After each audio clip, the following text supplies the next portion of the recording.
Jula Manggala Cakawala Gata di halaman 116. Handamayang Jula Manggala Cakawala Gata yo Hanamase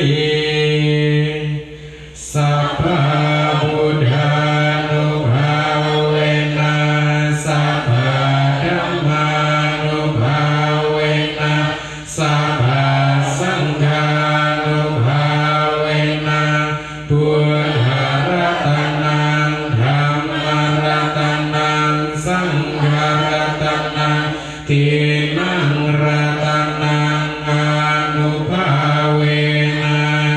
Cipturasiti sahasa dhamma kandanubhawena Pitagatayanubhawena Jinnasawakanubhawena Sabete roga sabete bhaya sabete antaraya sabete upadhawa sabete duniminda sabete awamanggala winasatu ayu wadako dhanawadako sirliwadako yasawadako bhalawadako wanawadako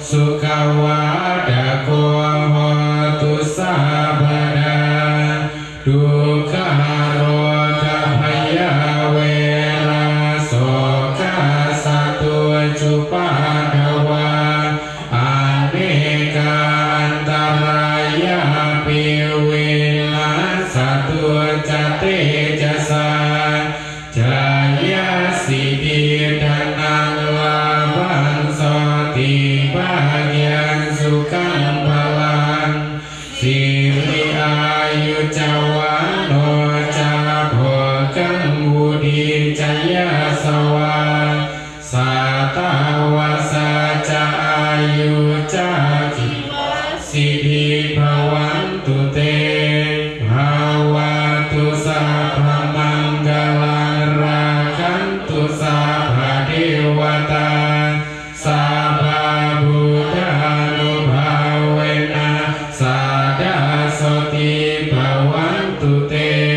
bhawatu sabha manggalang rakantu sabha dewata sabha dhammanubhawena sadasoti bhawantu te bhawatu sabha manggalang rakantu sabha dewata sabha sanghanubhawena sadasoti bhawantu te. Dengan kekuatan semua Buddha, dengan kekuatan semua Dhamma, dengan kekuatan semua Sangha, dengan kekuatan ketiga mustika, mustika Buddha, mustika Dhamma, mustika Sangha, dengan kekuatan 84.000 kelompok Dhamma, dengan kekuatan Tripitaka, dengan kekuatan siswa-siswa sang pemenang. Semoga semua makhluk, semua ketakutan, semua rintangan, semua musibah, semua tanda-tanda jelek, semua malapetaka Anda menjadi lenyap adanya. Semoga Anda senantiasa berusia panjang, berkekayaan melimpah, berkemakmuran luhur, berkemuliaan luhur, berkedudukan terhormat, berkekuatan besar, berparas bagus, dan berkebahagiaan dalam.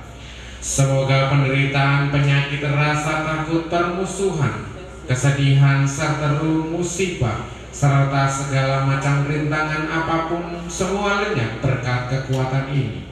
Semoga kemenangan, keberhasilan, serta keuntungan, keselamatan, keberhasilan, kebahagiaan, kekuatan, kemakmuran, panjang umur, paras bagus, kesejahteraan, kemajuan, kedudukan, usia 100 tahun, dan keberhasilan hidup ada pada Anda. Semoga jadilah semua berkah kebaikan. Semoga semua dewa melindungi, dan dengan kekuatan semua Buddha, semoga kesejahteraan selalu ada pada Anda. Semoga jadilah semua berkah kebaikan. Semoga semua dewa melindungi, dan dengan kekuatan semua Dhamma, semoga kesejahteraan selalu ada pada Anda.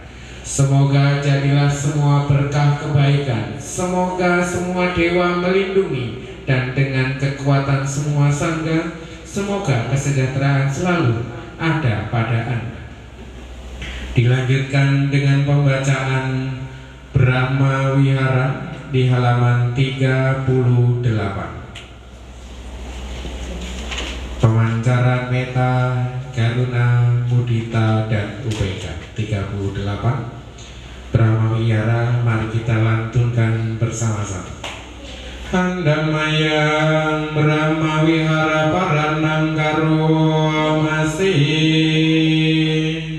aham sugito mi nidugo mi awero mi abya bajo mi amigo mi suki atanam bari harami sabi satan sukita mundur niduka mundur awera mundur abya baja mundur amiga mundur suki atanan bari arantur sabi satan duka pangojandur sabi satan malada sampatito wigajantur sabi satan amasakan kama dayadan kama yoni kama bandur kama bhakti sarana yang kamang karisanti kalyanang wapapakan wantasa dayada bawi santi. Bapak Ibu hadirin sekalian yang terkasih, yang senantiasa dalam limpahan kasih Sang Buddha, adik-adik yang saya cintai, Bapak Ibu sekalian, setelah melantunkan parita-parita suci, marilah pada kesempatan minggu yang penuh berkah ini kita bermeditasi bersama dengan pemancaran cinta kasih kita kepada diri sendiri, cinta kasih kita kepada keluarga kita, dan semua makhluk pada umumnya. Mari kita mulai bawana pada kesempatan kali ini. Bawana dimulai.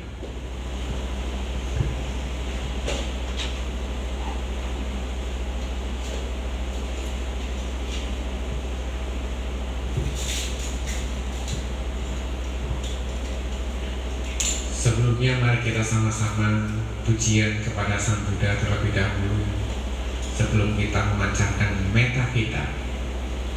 Namo tassa bhagavato arahato sama sambuddhassa. Namo tassa bhagavato arahato sama sambuddhassa. Namo tassa bhagavato arahato sama sambuddhassa.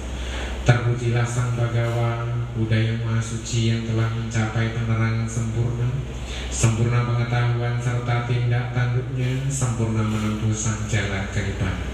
Pengetahu segenap alam, pembimbing manusia yang tiada taranya, guru para dewa dan manusia yang sadar, yang patut dimuliakan.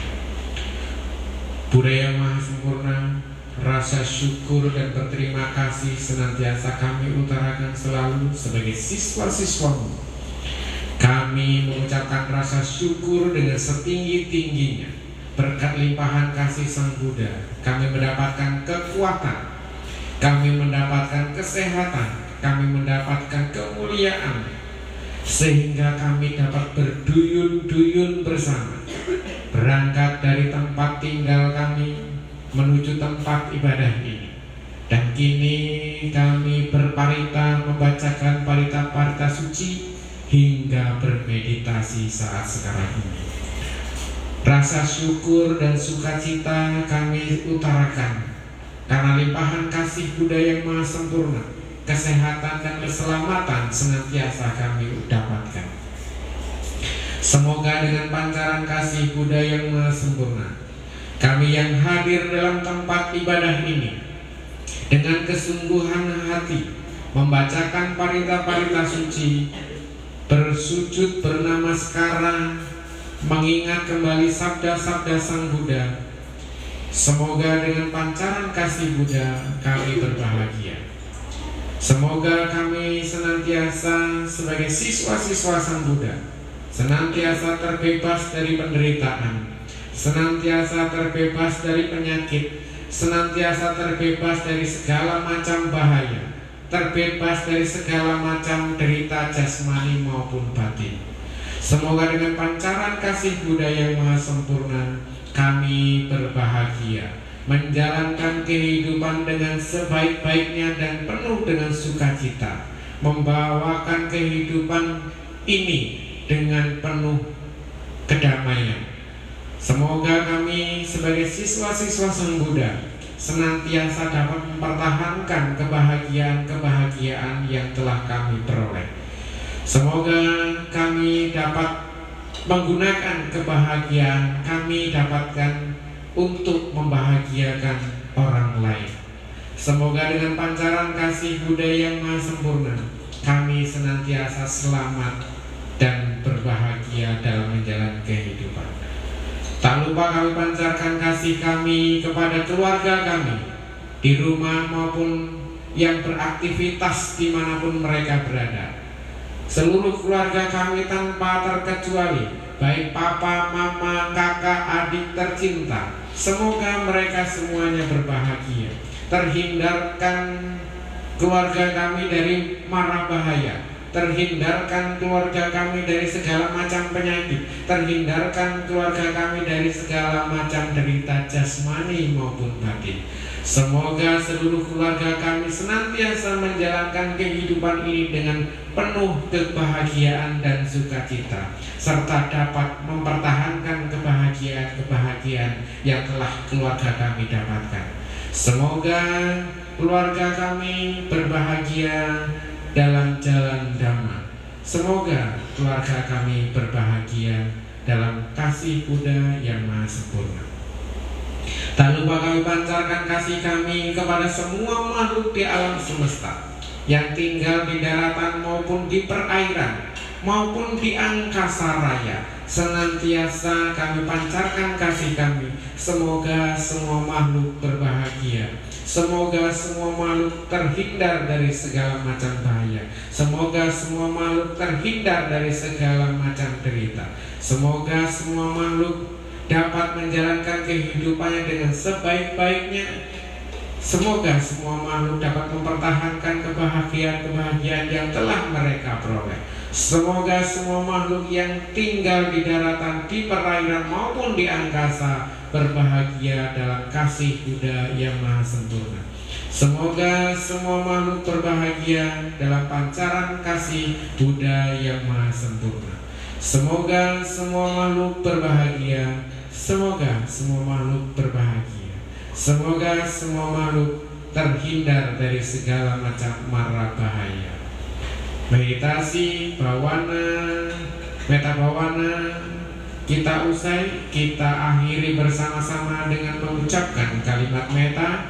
Sabe sata bhavantu sukhitata. Semoga semua makhluk hidup berbahagia. Sadu, sadu, sadu.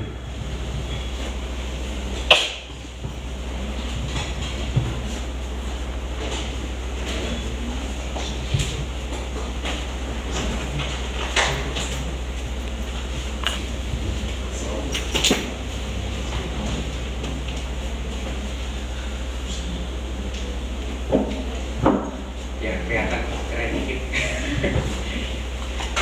Ya. Gak apa-apa ya begini ya. Pokoknya nggak apa-apa lah, semuanya lah. Baik Bapak Ibu, hadirin sekalian, adik-adik, yang ganteng-ganteng dan cantik-cantik. Ya, hari ini kita sudah berucap bakti dengan lantunan parita-parita suci, kemudian bermeditasi, dan kini tiba saatnya untuk sharing dhamma, ya kan, sharing dhamma. Namun sebelumnya terimalah salam dhamma. Namo Buddhaya. Rasa syukur dan penuh sukacita senantiasa kita utarakan selalu, karena limpahan kasih Buddha kita mendapatkan berkah kesehatan dan keselamatan. Bapak Ibu Saudara sekalian yang saya hormati, yang senantiasa dalam limpahan kasih Buddha, pada kesempatan hari ini merupakan hari yang sungguh luar biasa, di mana kita dapat berkumpul bersama kembali dalam keadaan sehat dan penuh dengan berkah, ya kan? Berkah senantiasa kita dapatkan pada setiap waktu. Tapi pada kesempatan hari ini, izinkan saya untuk menyampaikan beberapa sedikit pemahaman dari pengetahuan Buddha Dharma.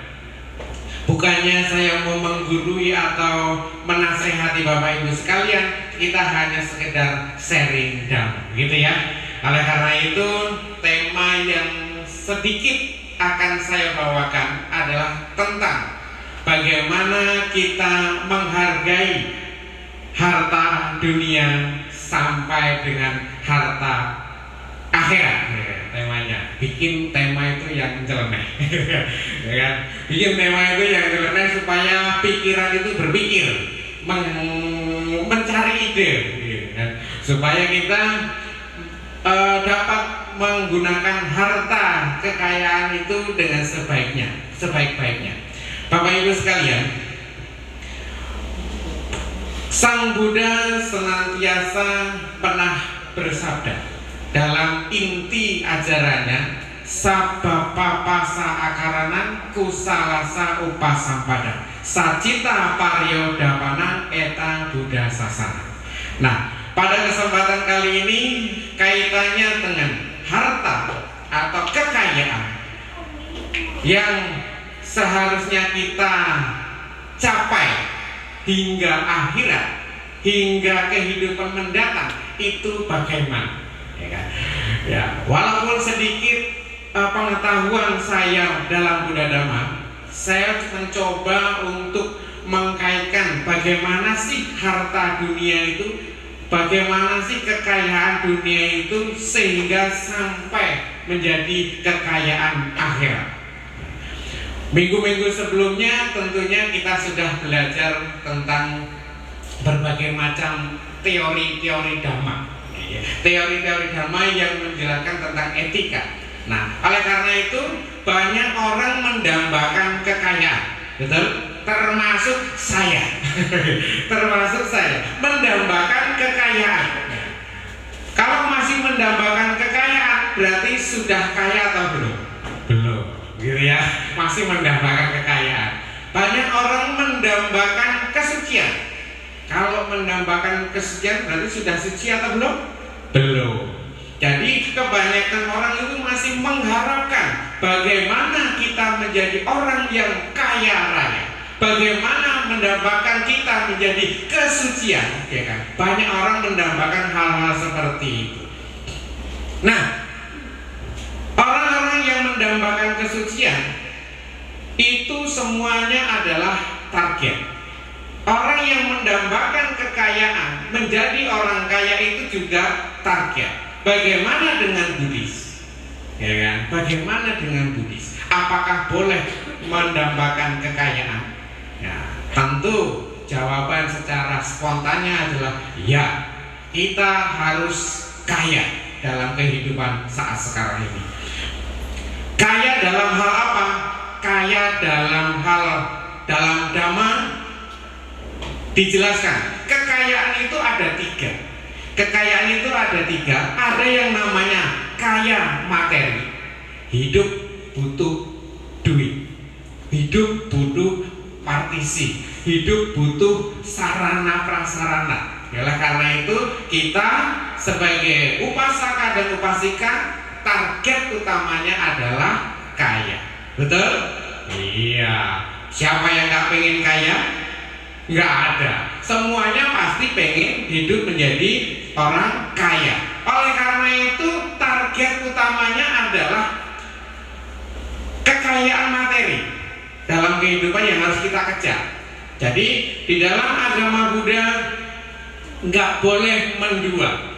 Kalau kita sebagai upasaka, upasika, target utamanya kekayaan materi dalam kehidupan ini, 100% kita harus berupaya mencapai kekayaan materi. Jangan menduakan cita-cita. Semua orang pengen cita-cita, pengen menjadi kaya.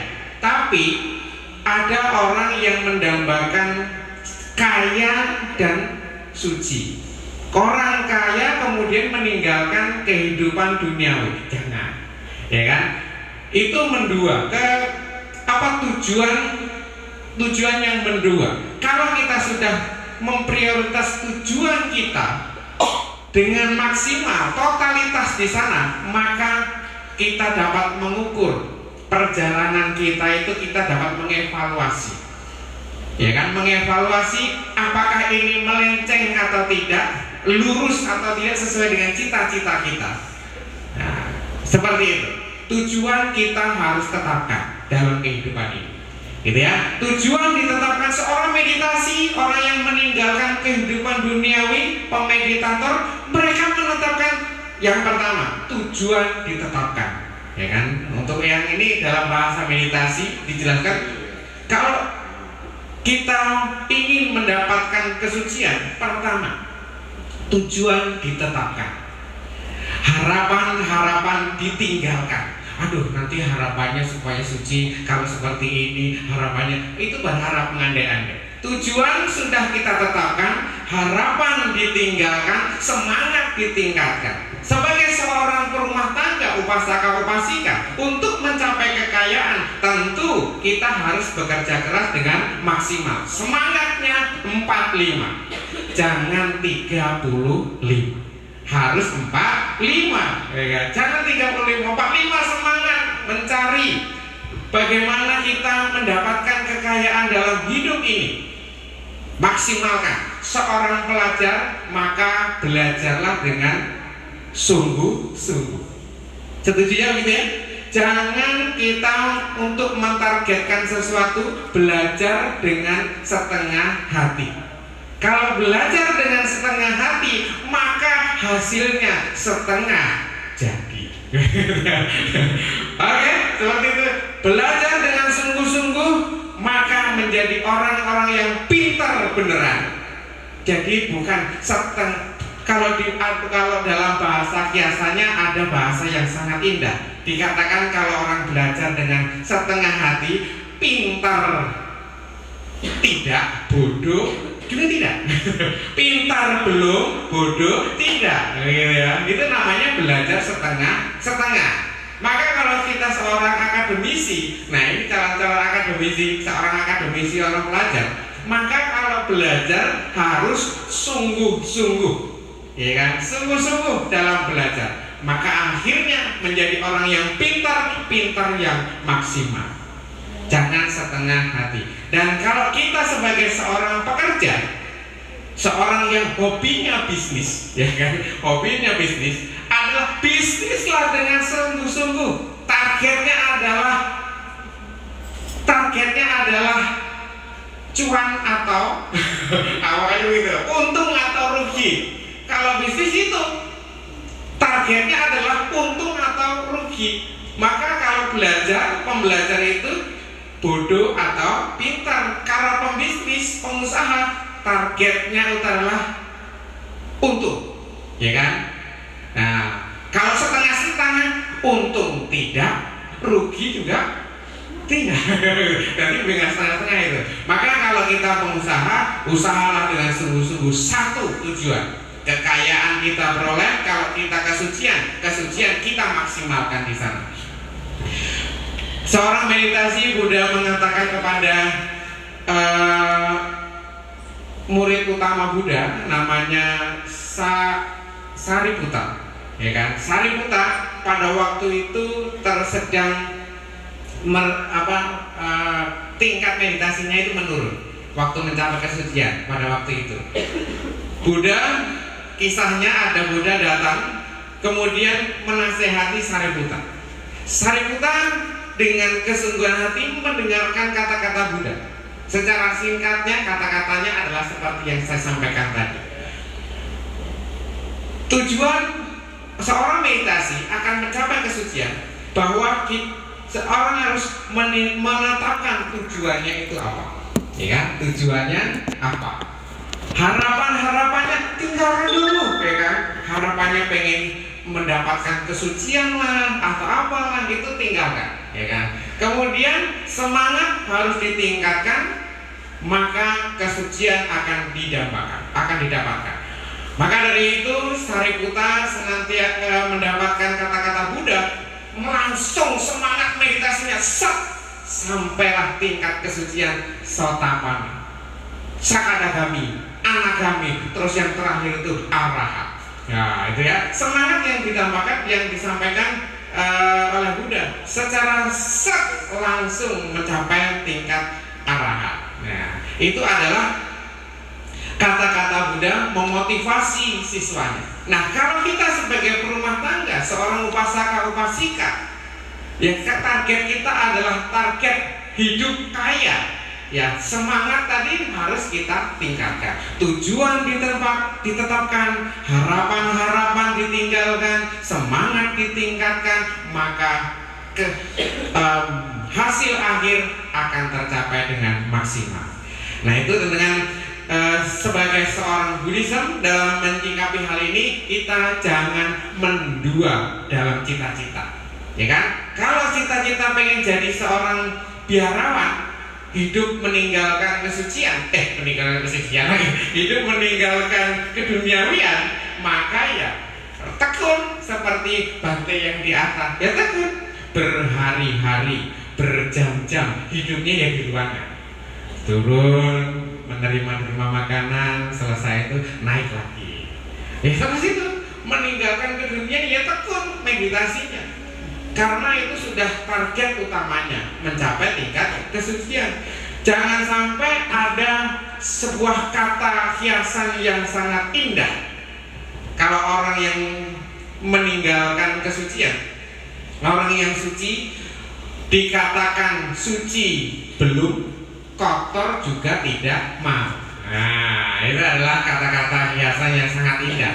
Dikatakan kotor tidak mau, suci juga belum. Itu adalah kata-kata hiasan yang sangat indah yang mengena di hati Pak Kiro. Wah, sampai sekarang pun teringat itu.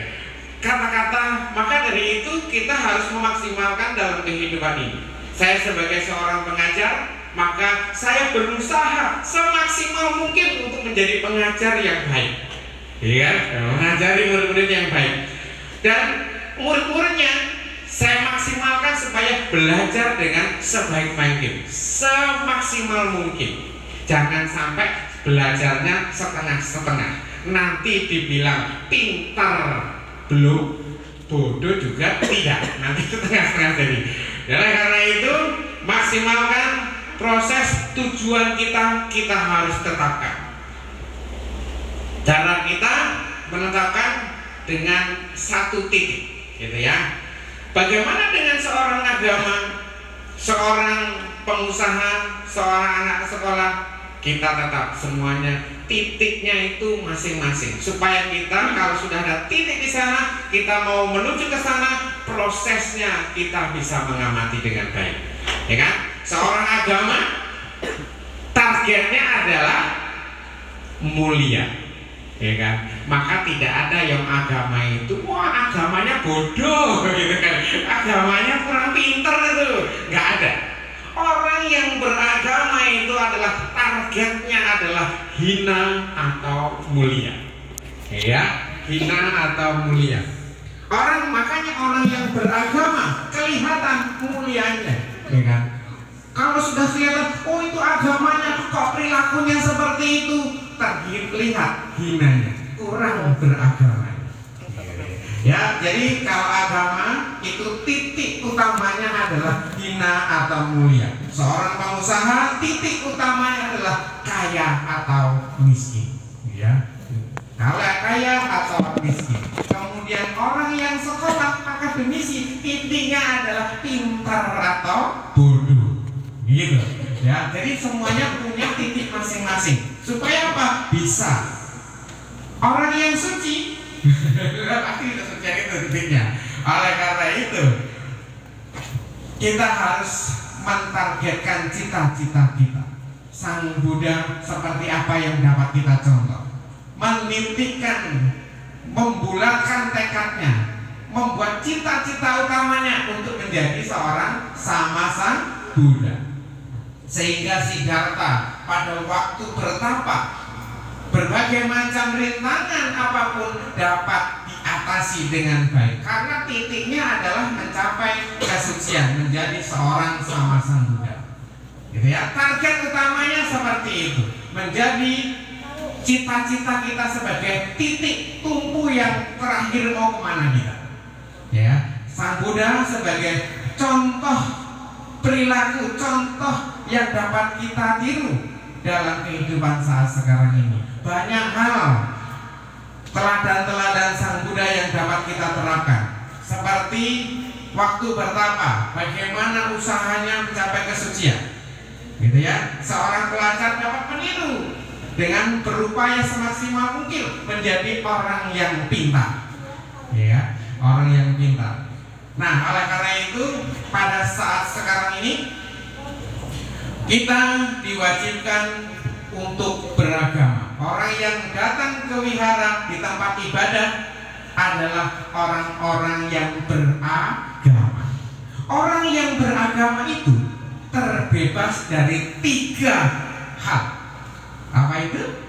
Orang yang beragama setelah mengetahui hina atau mulianya tadi, orang yang beragama pasti akan terbebas dari cacat sosial. Wah, apa itu Pak Kirno, cacat sosial? Ya kan? Orang yang cacat sosial itu orang yang suka kalau buat janji diingkari. Nanti siang kita ketemu di restoran ini ya, pas jamnya. Pak, mohon maaf, hari ini saya tidak bisa datang karena saya sedang ini. Ya kan? Setelah ingkar janji, ya kan? Pinjam dong uangnya 1 juta, besok saya kembalikan. Setelah pinjam dapat uangnya, besok harinya, Pak, besok saya tidak bisa mengembalikan. Besok ya, besoknya lagi, sampai tidak terbayar. Itu namanya cacat sosial.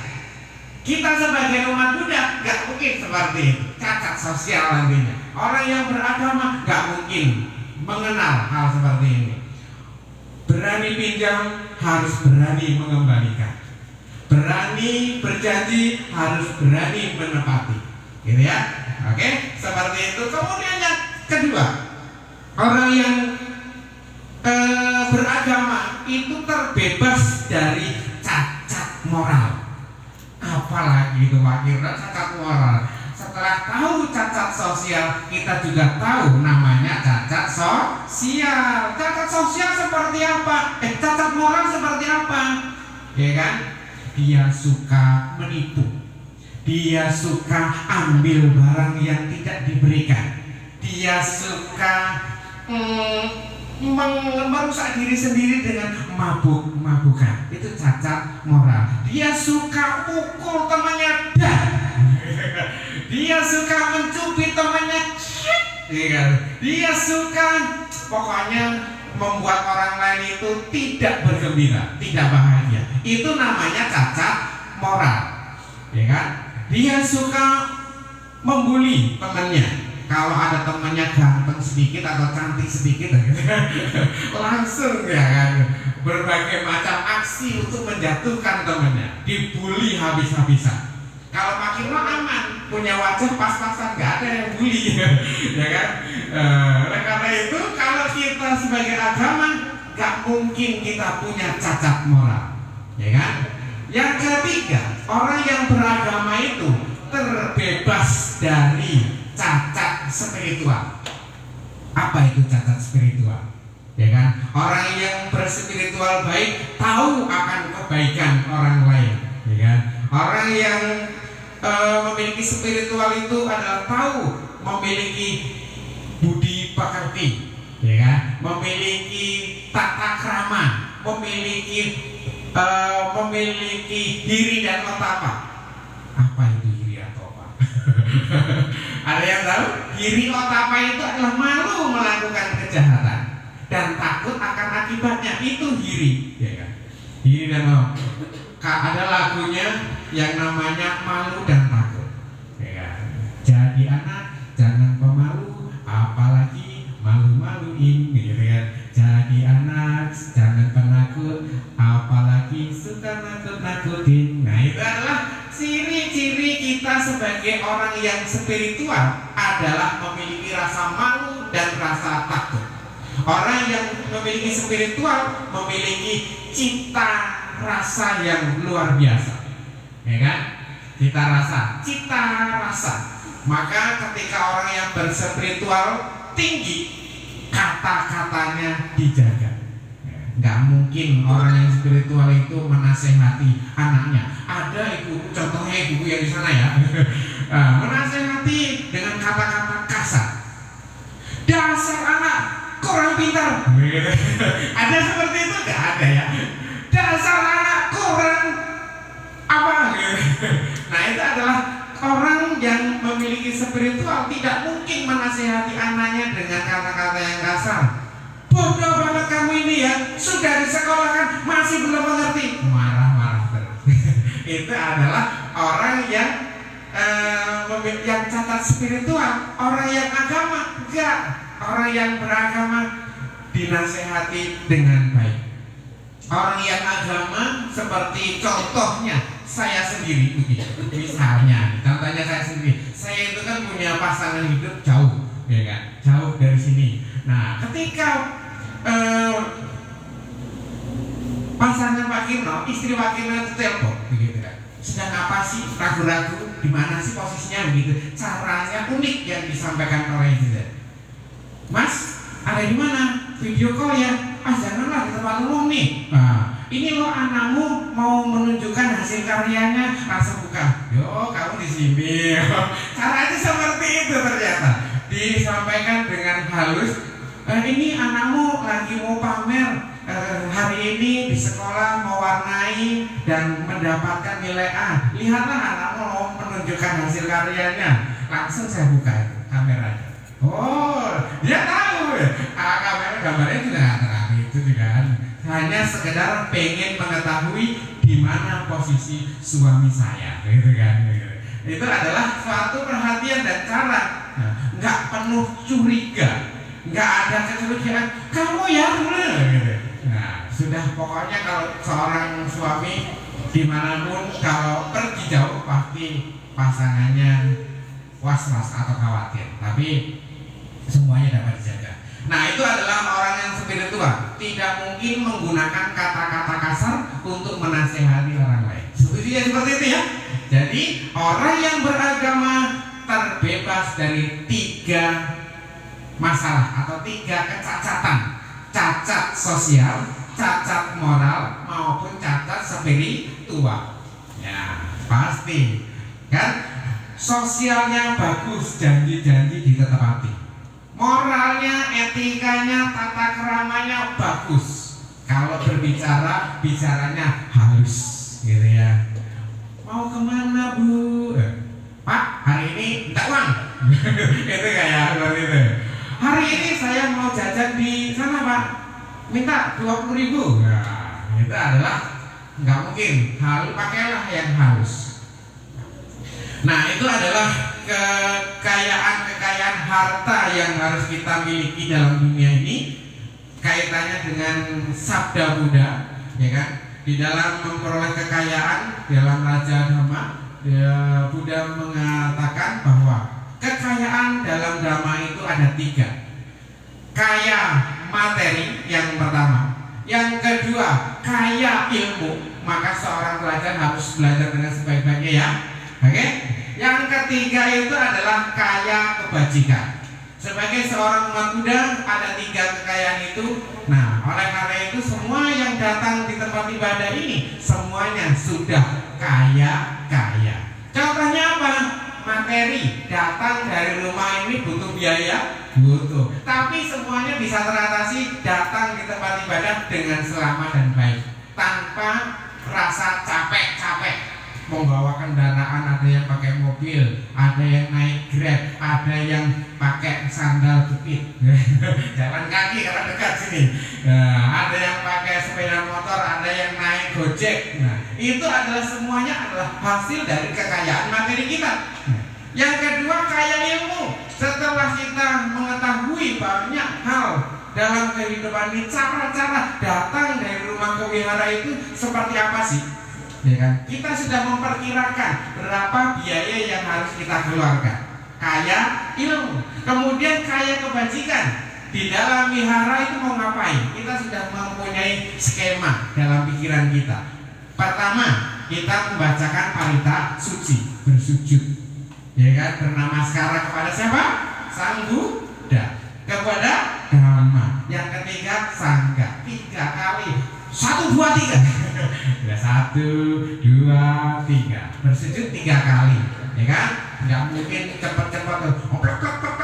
Nah, kalau sujudnya dan penuh perhatian, penuh penghayatan, penuh dengan ketulusan hati, memberikan hormat kepada Buddha, Dhamma, dan Sangha. Maka orang yang memberikan hormat dan sujud dengan ketulusan itu, keyakinan sadarnya itu sangat luar biasa. Ya, jadi kalau bersujudlah dengan penuh ketulusan. Jangan arang sama sang Buddha Bhagawa Buddha Bhagawanta Nabi Wadaya itu namanya bersujud tanpa ketulusan. Ada juga yang bersujud tidak ketulusan, sujudnya pelan-pelan karena takut bedaknya nempel, hilang. Ya, kalau Mas diangkat begini cemong di sini ya, karena 5 titik itu harus menyentuh lantai. Dahi, telapak tangan, siku, lutut, dan ujung jari harus sentuh lantai. Pokoknya menyentuh, jangan kita tidak sentuhkan. Karena secara hukumnya sah atau tidaknya kesepakatan para pemuka agama, para biku, rohaniawan, para romo, 5 titik harus menyentuh lantai. Plak, itu baru sah, baru sempurna sujudnya. Ya, oke, seperti itu. Nah, oleh karena itu tingkat keyakinan pasti akan tercipta di sana. Bapak Ibu sekalian, setelah kita di dalam wihara, kekayaan pun juga seperti ini, juga kekayaan, kaya ilmu. Sharing Dhamma ini adalah kekayaan. Ada pepatah mengatakan berbicara itu hanya mengulang, tapi kalau mendengar itu belajar. Ya, berbicara yang Pak Kirna sampaikan ini hanyalah mengulang. Tapi kalau Bapak Ibu mendengar, adik-adik mendengar, itulah yang namanya belajar. Ya kan? Belajar mendapatkan sesuatu yang lebih dari sekarang, mendapat lebih dan lebih. Semakin banyak kita belajar, semakin mudah kita menjalani kehidupan, semakin lancar dalam menangani segala urusan-urusan. Orang Bapak Edi Ramawijaya mengatakan, ketika kita gagal belajar, maka siap-siap kita menghadapi masalah yang luar biasa dalam kehidupan ini. Karena kita tidak mampu menangani masalah orang yang susah dalam kehidupan. Belajar itu penting. Oke ya? Oleh karena Bapak Ibu sekalian, kekayaan dapat kita pahami sebagai umat Buddha ada 3: kekayaan materi, kekayaan ilmu, dan kekayaan kebajikan. Di zaman sekarang ini merupakan abad di mana abad sibuk, era ruwet, zaman reformasi, dan orang-orang capek antri. Oleh karena itu, tingkatkan terus semangat kita dalam menjalani kehidupan agar kita dapat hidup lebih bahagia dalam kehidupan ini. Kekayaan yang utama adalah kesehatan. Oke? Demikian Bapak Ibu sekalian yang dapat saya sampaikan di sesi sharing Dhamma kali ini. Mudah-mudahan kita dapat memahami dengan baik kaitannya tentang kekayaan dunia sampai kekayaan di akhirat nantinya. Seperti itulah. Sedikit berbagi, mudah-mudahan dapat dimengerti dan dipahami kita bersama, terutama ya saya sendiri dan Bapak Ibu. Nah, oleh karena itu mohon maaf atas segala kekurangan yang ada dan teriring doa untuk adik-adik, Bapak Ibu, serta saudara sekalian senantiasa berkah melimpah selalu, terbebaskan dari segala macam permasalahan-permasalahan yang sulit, dilancarkan dalam menangani segala urusan-urusannya. Selamat pagi, Namo Buddhaya.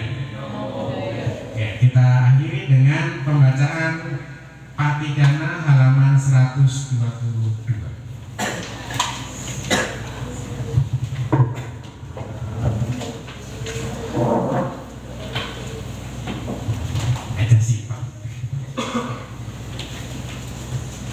Oke, mari kita tutup dengan pelimpahan jasa di halaman 122.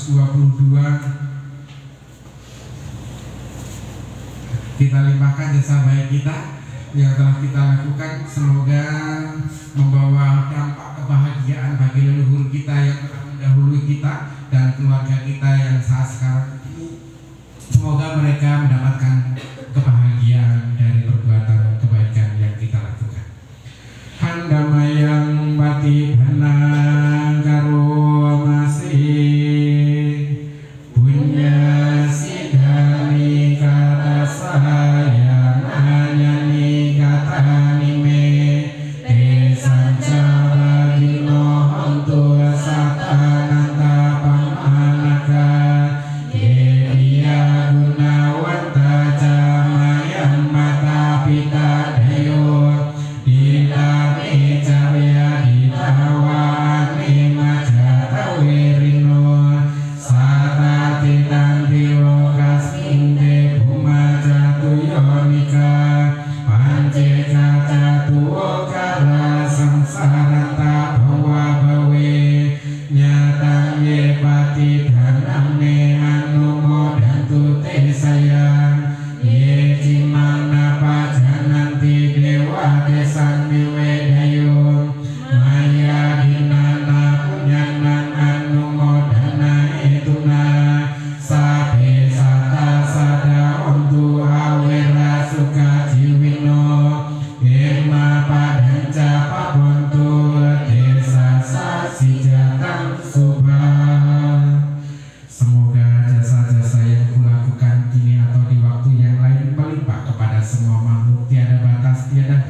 Supati pan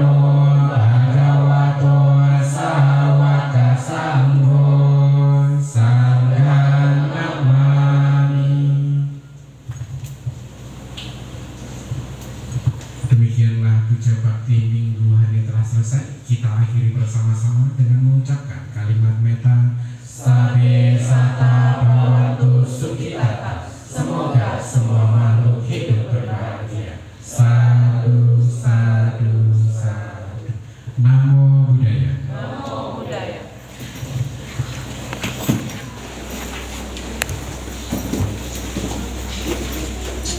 Taruh punya mama